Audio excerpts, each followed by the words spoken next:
भारत के सम्मानित किसान साथियों, कृषि में विविधीकरण अपना करके करोड़ों कमाएं, इस विषय पे मैं चर्चा करूंगा। मैं श्वेतांग त्रिपाठी, ग्राम सिकौहा, ब्लॉक रेउसा, गांजर, जनपद सीतापुर, उत्तर प्रदेश।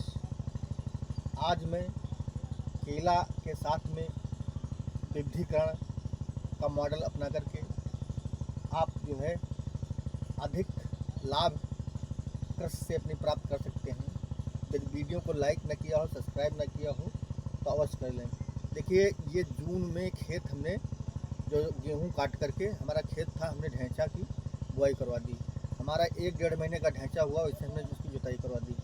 और जुताई करवाने के बाद जो हम प्रक्रिया वही अपनाते हैं, क्योंकि रासायनिक कृषि के कारण और लगातार जो है बड़े बड़े ट्रैक्टरों से जुताई के कारण एक परत नीचे डेवलप हो गई है, और जो सूक्ष्म जीवाणु हैं जो घुलनशील बनाकर के पौधों की जड़ों को भोजन उपलब्ध करवाते हैं, और केचुआ बिल्कुल मृतप्राय हो गए हैं।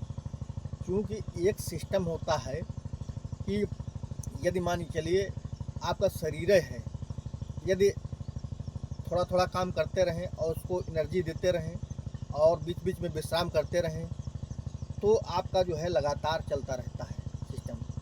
और कृषि में जो है हमारी जो रासायनिक कृषि 1965 से जो हरित क्रांति आई, उसके कारण जो है लगातार हमने रसायनों का अधिक प्रयोग किया है। हमने उसमें जो है कार्बनिक खादें उसमें नहीं डाली, और उसका परिणाम क्या हुआ कि जो है शुरुआत में तो रासायनिक कृषि ने उत्पादन बहुत अधिक दिया, लेकिन उत्पादन ठहर गया एकदम से, और अब गिरावट आ गई है।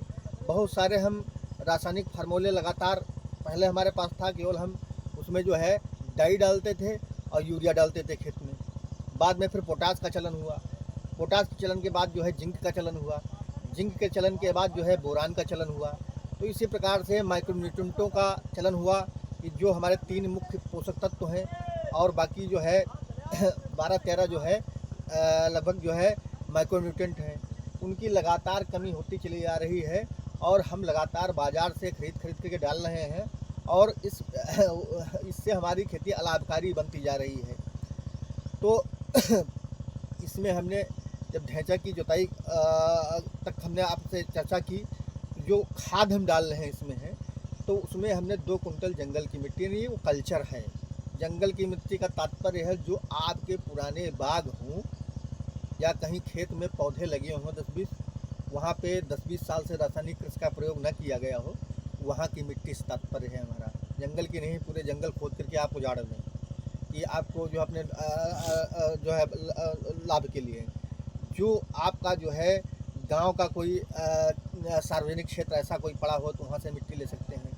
कोई नदी है उससे 2 कुंटल मिट्टी ले लें और बालू ले लें, और तालाब की सफाई जो होती है, सफाई के समय वो मिट्टी ले लें। तो इस प्रकार से आपके आसपास नुकसान भी ना होने पाए और अपना काम चला लें। तो वो मिट्टी ला करके हम गोबर की खाद, जहाँ हमारा ढेर है, जहाँ हम कंपोस्ट बनाते हैं अपनी गाय की, भैंस की, उसी जगह से हम इकट्ठा करते रहते हैं। और ये सब हमारा जब इकट्ठा हो गया, तो जो हमारे पास उपलब्धता हुई, ये तो उपलब्धता हुई कि हमारे पास 50 लीटर गौमूत्र है, 50 लीटर भैंस का मूत्र है। भैंस जिनके पली हुई, भैंस का मूत्र भी बेकार न करें, और भैंस का मूत्र भी आप इकट्ठा कर लें, और उसको जो है गोबर की खाद में मिक्स करते जाएं। और साथ में आप ट्राइकोडर्मा है, बिब्रिया बेसियाना है, सुडोमोनास है, एस्टोबैक्टर है। हमारी भारत सरकार की जो कृषि विभाग है, उसमें जो है कृषि रक्षा इकाई ब्लॉक पे होती हैं, आप लोगों के यहाँ भी होंगी, 75% सब्सिडी पे जीवाणु कल्चर इनको कहा जाता है।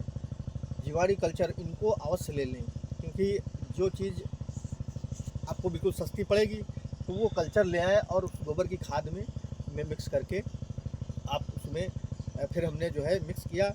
अब मिक्स करके हमने खेत में मिला दिया। मिलाने के बाद जो है हमने जून में ही, लगभग 20 जून को, इसमें DSR पद्धति क्या है, डायरेक्ट जो है धान की बुआई।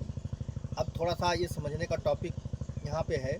एक होता है ग्लोबल वार्मिंग, जो कम पढ़े लिखे किसान हैं, ग्लोबल वार्मिंग के बारे में न जानते हो तो बता दो। विश्व का तापमान बढ़ रहा है, और उसके कारण क्लाइमेट चेंज हो रहा है, मौसम का बदलाव हो रहा है, समय पे मौसम जो नहीं हो रहा, तो हमारे कृषि पर दुष्प्रभाव पड़ रहा है। इसका कारण जो है कार्बन डाइऑक्साइड को माना गया है। कार्बन डाइऑक्साइड फॉसिल फ्यूल से पैदा होता है। फॉसिल फ्यूल क्या है? डीजल, पेट्रोल और जो है पत्थर, कोयला, जिससे बिजली बनती है।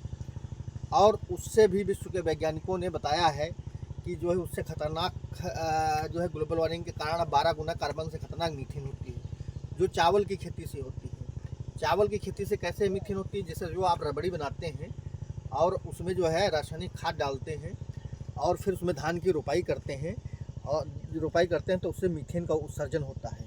तो मीथेन का उत्सर्जन होता है, वो ग्लोबल वार्मिंग बढ़ा रही है। तो अब डायरेक्ट इसमें हमने बुआई करवाई थी। जो मशीन आ गई हैं वो देखिए उतना ही हमने सेट किया है 8 बाई 8 पे।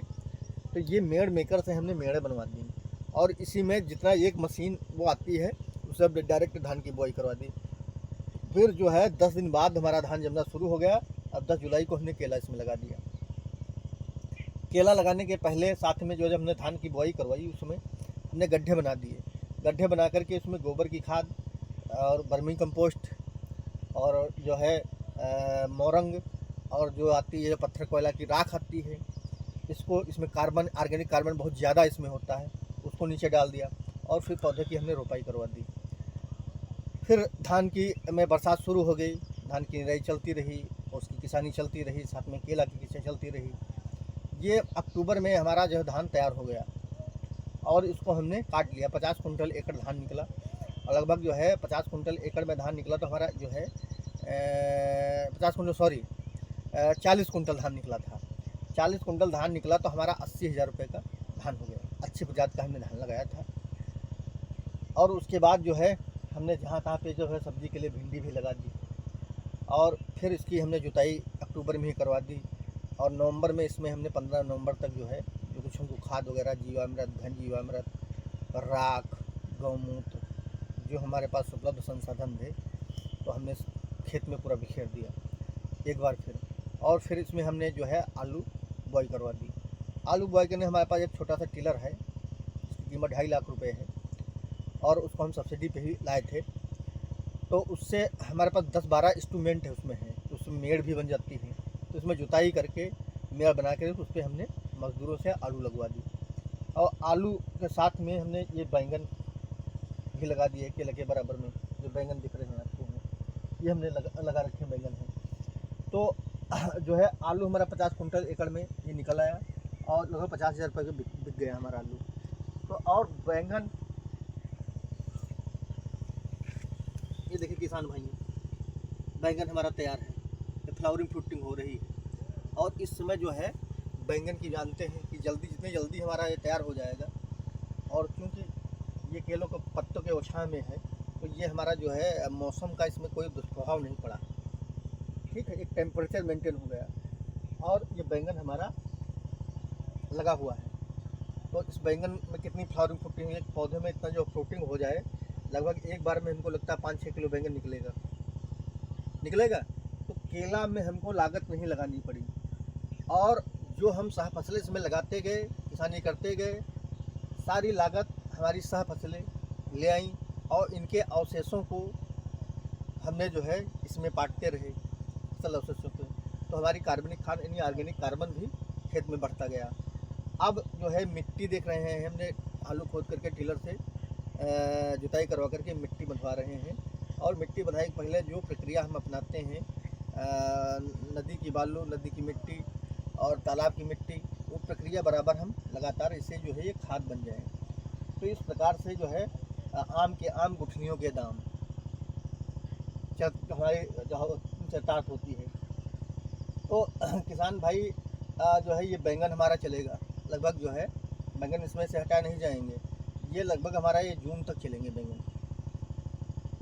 केला का कुछ बिगाड़ेगा नहीं और बैंगन लगता रहेगा, तो साथ में काम होता रहेगा, पैसा निकलता रहेगा, पैसा केले में लगता रहेगा, ठीक है। तो इस प्रकार से जो है किसान भाई विविधीकरण मॉडल बनाकर अपना करके खेती में अपनी आय बढ़ा सकते हैं। अधिक जानकारी के लिए हमारे मोबाइल नंबर 9651 86 73 71 पर संपर्क कर सकते हैं।